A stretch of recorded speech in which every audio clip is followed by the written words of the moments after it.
নমস্কার দর্শক বন্ধুরা, মিষ্টির রন্ধনশালায় আপনাদের সবাইকে স্বাগত। আজকে বানাবো সোয়াবিন কারি। কিন্তু তার আগে যে সমস্ত নতুন বন্ধুরা এখনও আমার চ্যানেলটি সাবস্ক্রাইব করেনি তাদের কাছে সাবস্ক্রাইব করার অনুরোধ রইল।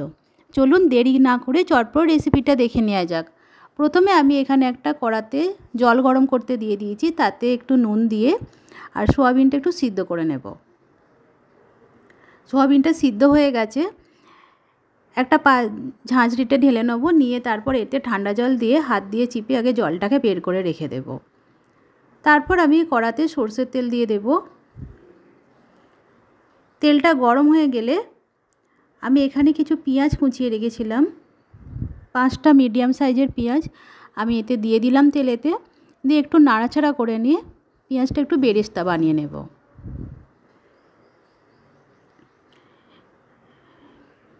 পেঁয়াজ ভাজা হয়ে গেছে, এবার এটাকে আমি একটা পাত্রে আগে তুলে রেখে দেব।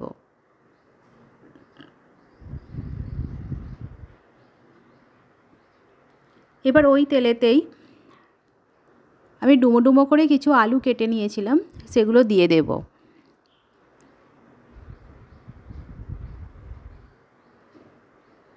দিয়ে সামান্য পরিমাণে হলুদ আর নুন দিয়ে একটু লালচে লালচে করে ভেজে নেব।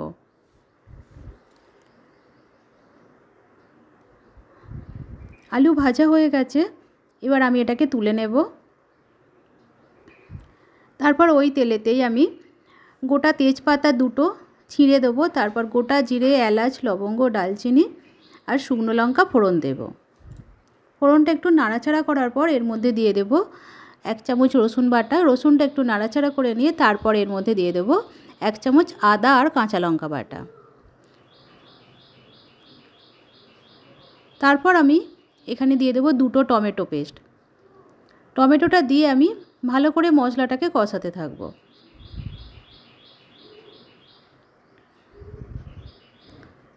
টমেটোটা কষাতে কষাতে বেশ ভালোই তেল ছেড়ে এসেছে।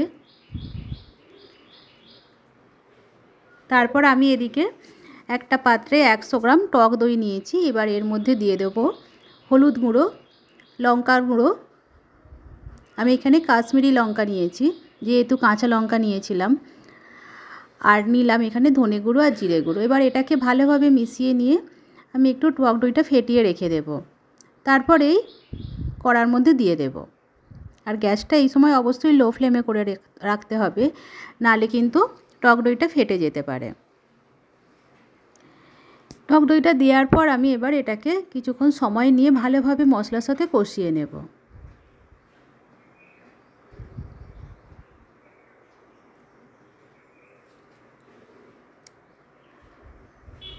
কষাতে কষাতে বেশ ভালোই তেল ছেড়ে এসেছে। এবার আমি দইয়ের বাটি ধোয়া জলটা একটুখানি দিয়ে দেব, দিয়ে আর একটু ভালোভাবে কষিয়ে নেব।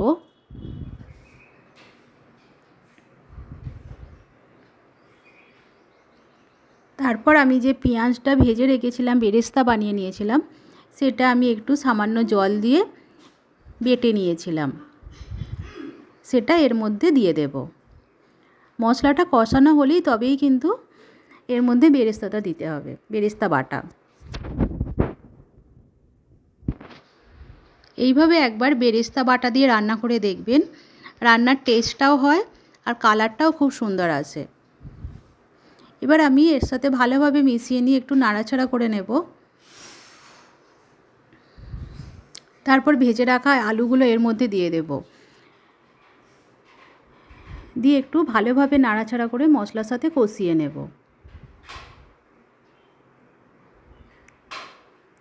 তারপর গ্যাসটা লো ফ্লেমে রেখে আমি চাপা দিয়ে কিছুক্ষণ রান্না করব। কিছুক্ষণ পর ঢাকনাটা খুলে নিয়েছি, সাইড থেকে তেল ছাড়ছে। এই সময় আমি এর মধ্যে সোয়াবিনগুলো দিয়ে দেব।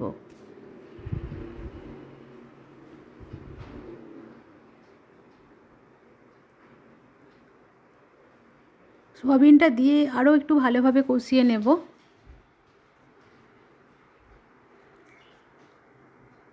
রান্না যত বেশি কষাবেন ততই রান্নার টেস্টটা বাড়বে। এই সময় আমি একটা অন্য পাত্রে গরম জল বসিয়ে দিয়েছি, এই রান্নায় গরম জল দেব বলে। গরম জলটা এবার দিয়ে দেবো এর মধ্যে। গরম জলটা দেওয়ার সঙ্গে সঙ্গেই ঝোলটা ফুটতে শুরু করেছে। এখানে আর একটু জল লাগবে, আমি তাই পুরো জলটাই দিয়ে দেবো এখানে। যেহেতু আলুটা একটু সিদ্ধ হবে আর সোয়াবিনের ভিতরে একটু মশলা ঢুকবে, তাই জলটা একটু বেশি করে দিলাম। তারপর এর মধ্যে দিয়ে দেবো পরিমাণ মতো নুন। নুনটা দিয়ে একটু নাড়াচাড়া করে তারপর আমি চাপা দিয়ে বেশ কিছুক্ষণ রান্না করব।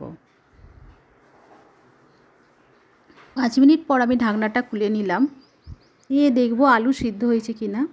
একটা আলু কেটে দেখাচ্ছি, আলুটা বেশ ভালোই সিদ্ধ হয়ে গেছে। তারপর এর মধ্যে আমি দিয়ে দেবো 1 চামচ চিনি। চিনিটা দিলে টেস্টটা বেশ ব্যালেন্সে এসে যাবে আর খেতেও ভালো লাগবে। এখানে আপনারা চাইলে চিনিটা নাও দিতে পারেন, কিন্তু দিলে টেস্টটা ভালো আসবে।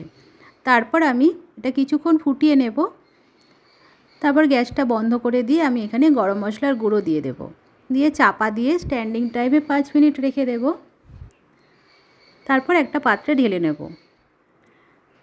দেখুন কালারটাও সুন্দর এসেছে আর খেতেও অসাধারণ হয়েছিল। আপনাদের যদি আমার এই রেসিপিটা ভালো লেগে থাকে তাহলে প্লিজ একটা লাইক দিয়ে দেবেন আর কমেন্টে অবশ্যই জানাবেন আপনাদের এই রেসিপিটা কেমন লাগলো।